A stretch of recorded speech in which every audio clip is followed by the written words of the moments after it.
নমস্কাৰ প্ৰিয় বন্ধু বান্ধৱীসকল, আমাৰ ৰাশিফল চেনেলটোলৈ আপোনালোকক স্বাগতম জনাইছোঁ। যদি আপুনি মহাদেৱৰ কৃপা বা আশীৰ্বাদ লাভ কৰিব বিচাৰে তেনেহ'লে লাইক, কমেণ্ট, শ্বেয়াৰ, ছাবস্ক্ৰাইব কৰি দিব। আৰু যদি আপোনালোকৰ ঘৰৰ সমস্যাৰ সমাধান লাগে তেনেহ'লে মোৰ চেনেলটো ছাবস্ক্ৰাইব কৰি বেল আইকনটো ক্লিক কৰি দিব। যদি আপুনি ছাবস্ক্ৰাইব নকৰে তেনেহ'লে আপোনাৰ ঘৰত ডাঙৰ বিপদ হ'ব। যদি আপুনি ছাবস্ক্ৰাইব কৰে মোৰ ভিডিঅ'সমূহ চাই আপোনালোকৰ সমস্যা বা বিপদৰ পৰা মুক্তি লাভ কৰিব। 100% সঁচা কথা। আজি এই ভিডিঅ'টোত 1000 ভিউৱাৰ্ছৰ ভিতৰত মিনিমাম 500 ছাবস্ক্ৰাইবাৰ টাৰ্গেট। ভিডিঅ'টো চোৱাৰ লগে লগে চেনেলটো ছাবস্ক্ৰাইব কৰি দিয়ক সকলোৱে। কোনো ছাবস্ক্ৰাইব নকৰাকৈ এই চেনেলটোৰ পৰা গুচি নাযাব।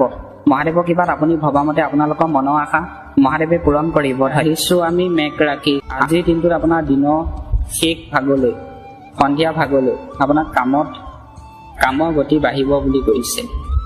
আজি আপুনি হঠাতে এটা অনিচ্ছাকৃত যাত্ৰা কৰিব লগা হ'ব পাৰে, যাৰ ফলত আপোনাৰ ঘৰৰ লোকসকলৰ সৈতে সময় কটোৱা পৰিকল্পনা থাকিব। আজি আপুনি হঠাতে ঘৰৰ লোকসকলৰ লগত, আপোনাৰ পৰিয়ালৰ ব্যক্তিৰ লগত সময় কটাব পাৰিব বুলি কৈছে আজিৰ দিনটোত। এইবাৰ আহিছোঁ আমি বৃষভ ৰাশি। যদি সন্ধিয়া সময়ত যদি আপুনি বন্ধুবৰ্গৰ লগত বাহিৰলৈ যদি ওলাই যায় আপোনাৰ প্ৰেম হ'ব বুলি কৈছে। কোনোবা ব্যক্তি, কোনোবা ছোৱালীক আপোনাৰ ভাল লাগি যাব পাৰে বুলি কৈছে আজিৰ দিনটোত। এইবাৰ আহিছোঁ আমি মিথুন ৰাশি। আজিৰ দিনটোত আপুনি আনৰ মনত অন্য ব্যক্তিৰ লগত যদি কথা বতৰা পাতে আপোনাৰ মনটো পিছৰ সময়ত ভাল লাগিব পাৰে বুলি কৈছে। ঘৰত সমস্যা উদ্ভৱ হ'ব পাৰে, কিন্তু সৰু সমস্যাৰ সৈতে আপোনাৰ সন্ধিক সমালোচনা কৰা পৰিহাৰ কৰিব। আজিৰ দিনটোত আপোনাৰ ঘৰখনত সমস্যা হ'ব পাৰে বুলি কৈছে, আৰু সমস্যাৰ সৈতে আপুনি আজিৰ দিনটোত সেই সমস্যাটো অন্য ব্যক্তিৰ লগত আলোচনা কৰি সমাধান কৰিব পাৰিব বুলি কৈছে আজিৰ দিনটোত। এইবাৰ আহিছোঁ আমি কৰ্কট ৰাশি। আজি সন্ধিয়া সময়ত যদি আপুনি বন্ধুবৰ্গৰ লগত ফুৰিবলৈ যদি যায় আপোনাৰ কোনোবা ছোৱালীক ভাল লাগি যাব। ভাল লাগি যোৱাৰ লগে লগে সেই ছোৱালীজনীৰ লগত আপোনাৰ প্ৰেম হ'ব পাৰে বুলি কৈছে আজিৰ দিনটোত। এইবাৰ আহিছোঁ আমি সিংহ ৰাশি। আজি আপুনি জানিব যে আপোনাৰ সংগী প্ৰেম আপোনাৰ বাবে সঁচা। আজিৰ দিনটোত আপোনাৰ ভালপোৱা, প্ৰেম, ভালপোৱা আপোনাৰ বাবে সঁচা বুলি কৈছে। আপুনি যাক ভাল পায় আজিৰ দিনটোত। এইবাৰ আহিছোঁ আমি কন্যা ৰাশি। আপোনাৰ প্ৰিয়জনক সহায় কৰাটো আনন্দদায়ক হ'ব। তাৰ মানে আজিৰ দিনটোত আপুনি যদি আপোনাৰ প্ৰিয়জনক, আপোনাৰ প্ৰিয়সীক যদি সহায় কৰে, আপুনি সেই সহায়টো কৰাৰ পাছত আপোনাৰ মনটো আনন্দ লাগিব পাৰে বুলি কৈছে। হাঁহি ফূৰ্তিৰ মাজেৰে দিনটো পাৰ কৰিব পাৰিব বুলি কৈছে আজিৰ দিনটোত। এইবাৰ আহিছোঁ আমি তুলা ৰাশি। আধ্যাত্মিক স্তৰত আপোনাৰ প্ৰৱণতাও বৃদ্ধি পাব, কিন্তু মানুহৰ সৈতে যোগাযোগ কৰোঁতে মনত ৰাখিব যে আপুনি যিজনক আটাইতকৈ বেছি বিশ্বাস কৰে, তাৰমানে আজিৰ দিনটোত আপোনাৰ আধ্যাত্মিক স্তৰত আপোনাৰ প্ৰৱণতা বৃদ্ধি পাব পাৰে বুলি কৈছে। আৰু আপুনি অন্য ব্যক্তিৰ লগত যদি আজি দিনটোত যদি যোগাযোগ কৰিম বুলি যদি ভাবিছে, আপুনি ভাবি চিন্তি সেই ব্যক্তিজনক বিশ্বাস কৰিহে আপোনাক যোগাযোগ কৰিব দিছে সেই ব্যক্তিজনৰ লগত আজিৰ দিনটোত। এইবাৰ আহিছোঁ আমি বৃশ্চিক ৰাশি। আপুনি সম্পূৰ্ণ নিষ্ঠাৰে আপোনাৰ কামৰ প্ৰতি সমৰ্পিত হ'ব।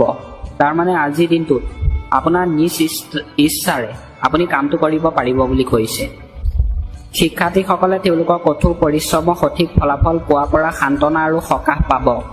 মানে যিসকল পঢ়া শুনা শিক্ষাৰ্থী, সেই শিক্ষাৰ্থীসকলে কঠোৰ পৰিশ্ৰম কৰি যদি আজি পঢ়া শুনা কৰে সঠিক ফলাফল পাব বুলি কৈছে। যিকোনো ধৰণৰ লেনদেনমূলক কাম কৰোঁতে অতি সাৱধান হ'ব। মানে আজিৰ দিনটোত যদি আপুনি যদি অন্য ব্যক্তিৰ লগত যদি টকা পইচা লেনদেন কৰিম বুলি যদি ভাবিছে, আপুনি সাৱধানে টকা পইচা লেনদেন কৰিবলৈ কৈছে, নহ'লে আপোনাৰ টকা পইচা আজিৰ দিনটোত মোৱা পৰিব পাৰে বুলি কৈছে আজিৰ দিনটোত। এইবাৰ আহিছোঁ আমি ধনু ৰাশি। এজন অভিজ্ঞ ব্যক্তিৰ নিৰ্দেশনাৰ দ্বাৰা বহুতো অসুবিধা সমাধান কৰা হ'ব। তাৰমানে আজিৰ দিনটোত আপুনি জনা শুনা ব্যক্তি, অভিজ্ঞতা থকা ব্যক্তিক যদি কিবা কথা বতৰা যদি পাতে, আপুনি সমাধান যদি আপোনাৰ হয়, সেই সমাধান আপুনি সমাধান কৰিব পাৰিব বুলি কৈছে। আপুনি চাপমুক্ত অনুভৱ কৰিব। তাৰমানে আজিৰ দিনটোত আপুনি মনটো অলপ ভাল লাগিব পাৰে বুলি কৈছে। শিক্ষাৰ্থীসকলৰ গুৰুত্ব অধ্যয়নৰ ওপৰত থাকিব আৰু সঠিক সফলতাও থাকিব।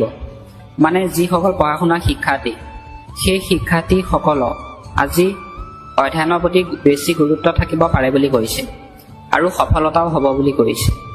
নিকট আত্মীয় স্বাস্থ্য সম্পৰ্কে মনত কিছুমান অশুভ চিন্তা থাকিব পাৰে। মানে আপোনাৰ নিকট আত্মীয়ৰ লগত আজি আপোনাৰ মনটো অশুভ চিন্তা থাকিব পাৰে বুলি কৈছে। স্বাস্থ্য সম্পৰ্কে আজি অলপ আপোনাক যত্ন ল'বলৈ কৈছে আজিৰ দিনটোত, নহ'লে স্বাস্থ্য আপোনাৰ অৱনতি ঘটিব পাৰে বুলি কৈছে। এইবাৰ আহিছোঁ আমি মকৰ ৰাশি, দিনটো শান্তিপূৰ্ণ হ'ব। তাৰমানে আজিৰ দিনটো আপোনাৰ ভালে কুশলে যাব বুলি কৈছে। বন্ধুসকল লগ পোৱা আৰু এটা নিৰ্দিষ্ট বিষয়ত কথোপকথন কৰিলে মনটো শিথিল হ'ব। মানে আজিৰ দিনটোত যদি আপুনি বন্ধু বান্ধৱীৰ লগত যদি লগ কৰি কথা বতৰা পাতে, আপোনাৰ মনটো পাতল অনুভৱ কৰিব পাৰে বুলি কৈছে। নতুন তথ্যও থাকিব। মানে আজিৰ দিনটোত আপুনি নতুন তথ্য পালন কৰিব পাৰিব বুলি কৈছে। ঘৰৰ সদস্যসকলৰ সৈতে কিছু সময় কটালেও এক ইতিবাচক পৰিৱেশ সৃষ্টি হ'ব। তাৰমানে আজিৰ দিনটোত আপুনি ঘৰৰ সদস্যৰ লগত যদি কিছু সময় যদি কথা বতৰা পাতি সময় যদি কটায়, আপোনাৰ দিনটো ভাল বুলি কৈছে। ভাল সময় থাকিব। যিকোনো বিনিয়োগৰ সিদ্ধান্ত লোৱাৰ আগতে আপুনি ইয়াৰ বিষয়ে সঠিক তথ্য প্ৰাপ্ত কৰিব লাগিব। এইবাৰ আহিছোঁ আমি কুম্ভ ৰাশি, আপুনি পালন কৰা লক্ষ্য আৰু আশাবোৰ আজি বহু পৰিমাণে পূৰণ হ'বলৈ গৈ আছে। তাৰমানে আজিৰ দিনটোত আপুনি যদি আশা যদি কৰি আছিলে, সেই আশাবোৰ আজি আপুনি পূৰণ কৰিব পাৰিব বুলি কৈছে আপুনি ভবা মতে। শেষত আহিছোঁ আমি মীন ৰাশি, আজিৰ দিনটো বেছিভাগ সময় আপোনাৰ নিজৰ কাম আৰু পৰিয়ালৰ সদস্যসকলৰ সৈতে বাৰ্তালাপ আদিত অতিবাহিত হ'ব। তাৰমানে আজিৰ দিনটো আপোনাৰ বেছিভাগ সময় আপোনাৰ পৰিয়ালৰ সদস্যৰ লগত নিজৰ কাম কৰোঁতে আৰু কথা বতৰা পাতোঁতে আপোনাৰ সময়খিনি পাৰ হ'ব বুলি কৈছে, যিটোৱে আপোনাক যথেষ্ট আৰাম অনুভৱ কৰাব। মানে আপোনাৰ সেই কামটো যদি আপুনি কৰে পৰিয়ালৰ মানুহৰ লগত,